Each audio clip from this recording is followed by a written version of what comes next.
In this module, we'll focus on learning and using the building blocks of dialogue flow. These are agents, intents, entities, and contexts.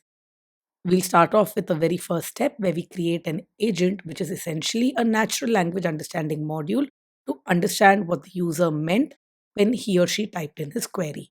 You can create an agent and configure it completely from scratch by yourself, or you can use pre existing samples to configure your agent.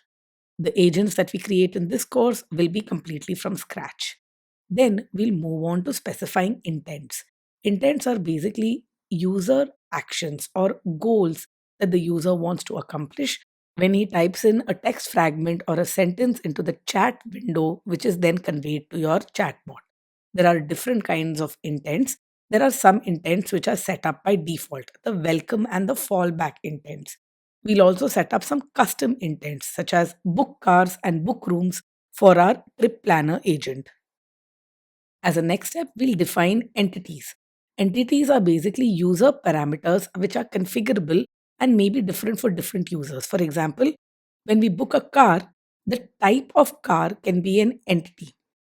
These are things which we need to be predefined so that our Dialogflow app can understand this.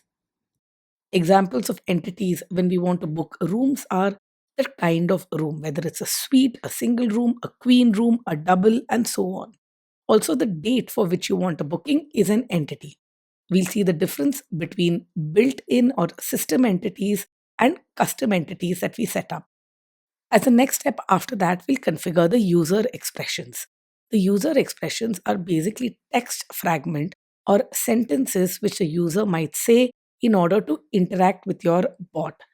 These user expressions are basically training data for the natural language processing machine learning models that power your chatbot.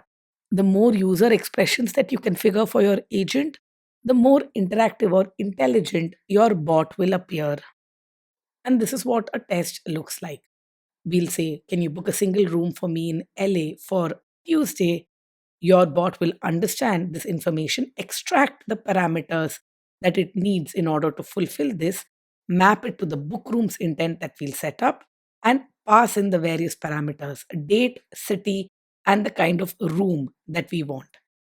These are the basic building blocks that we'll use in order to build the interaction model for our bot.